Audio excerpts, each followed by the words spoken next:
Hello les rebelles! Cette semaine, on aborde un sujet d'actualité, l'IA. Et surtout, comment l'utiliser sans perdre sa créativité. Quand je parle IA avec des professionnels expérimentés, voici ce que j'entends souvent.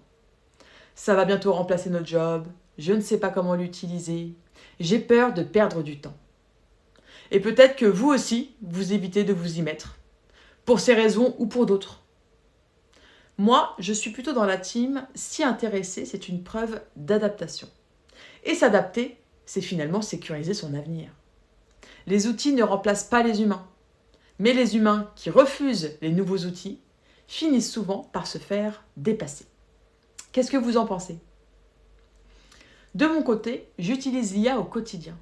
Il m'a fallu du temps avant de l'apprivoiser. Aujourd'hui, c'est un copilote. Et je suis prête à vous partager mes bonnes pratiques. Allez, on y va! Cette semaine, je vous propose les 3 erreurs classiques quand on débute et comment les corriger. 3 exemples très concrets de mon usage au quotidien. Un exercice simple pour vous lancer.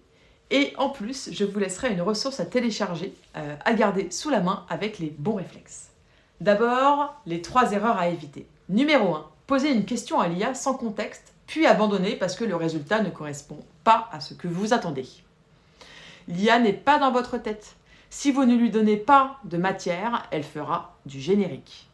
Donc, ouvrez votre navigateur, allez sur l'IA de votre choix, ChatGPT, Gemini, Claude, peu importe, et donnez-lui du contexte, sans jamais mettre d'infos sensibles. Vous pouvez vous aider avec ces questions-là.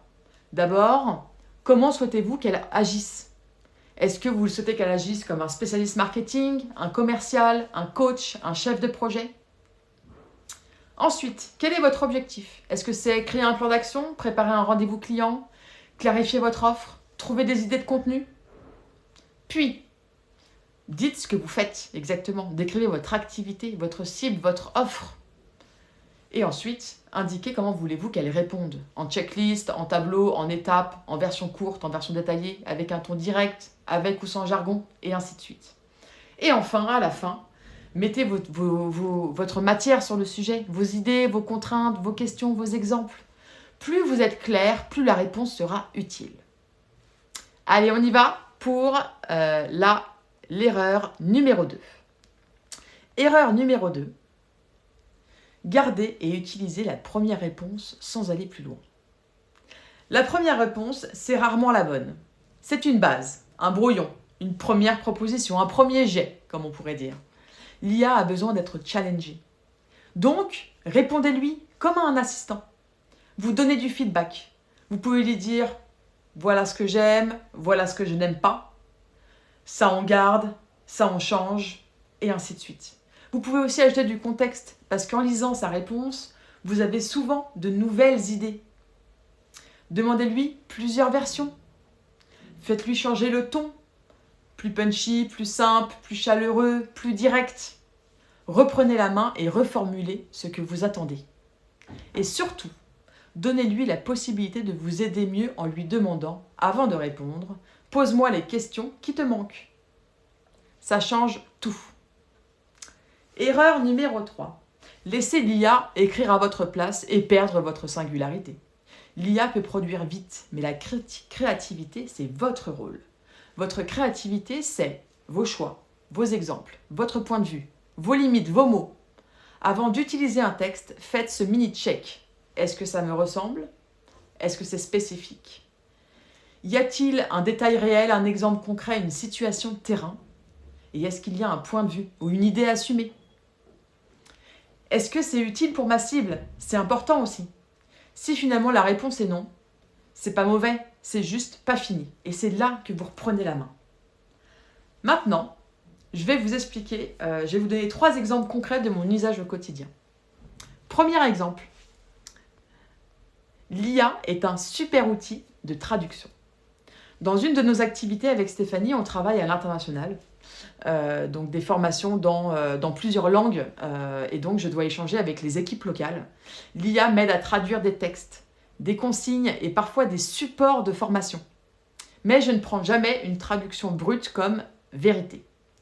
Pour les échanges, je vérifie chaque résultat avec un outil de traduction fiable.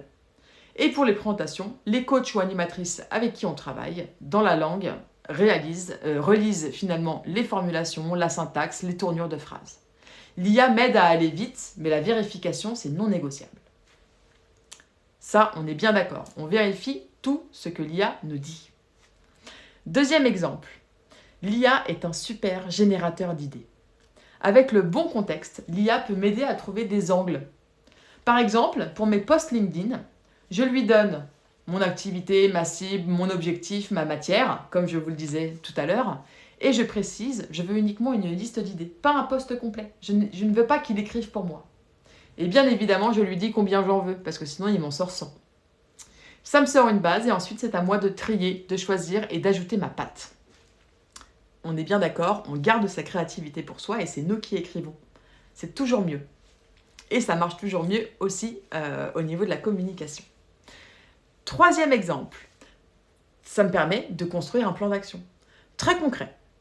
Je lui ai demandé récemment un plan d'action pour me lancer sur Instagram pour Rébellion. Il m'a proposé, entre autres, des formations gratuites pour avoir un peu de théorie avec des sources, etc. À vérifier les sources toujours.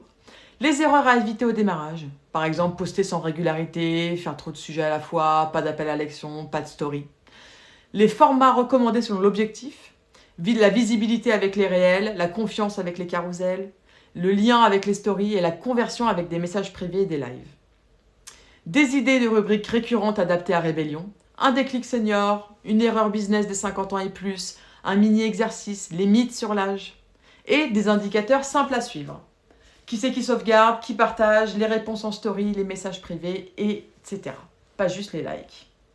Encore une fois, ça accélère. Mais je garde la main. Je vérifie les informations, je garde ce qui est cohérent avec notre public. Et je retire ce qui ne nous ressemble pas. Et je reformule dans mon style. Maintenant, à votre tour. Je suis sûre que vous avez un sujet qui vous préoccupe en ce moment. C'est parti. Ça peut être un sujet qui vous préoccupe, un blocage, une question, un truc que vous repoussez, quoi.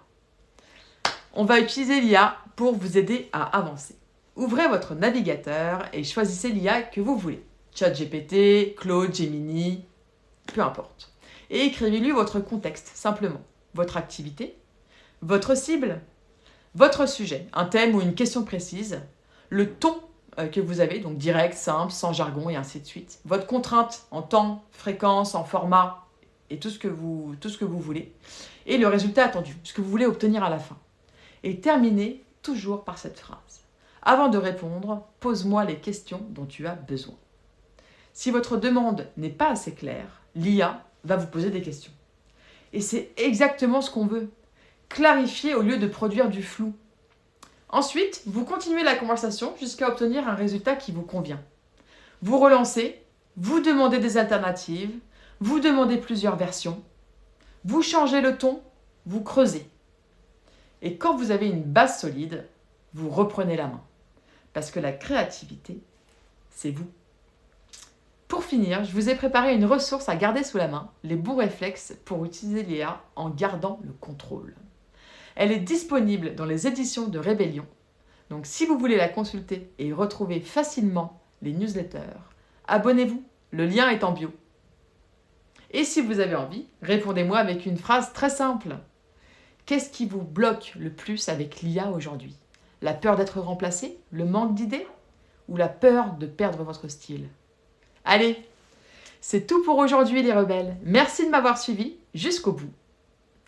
Je vous dis à très vite pour une prochaine vidéo.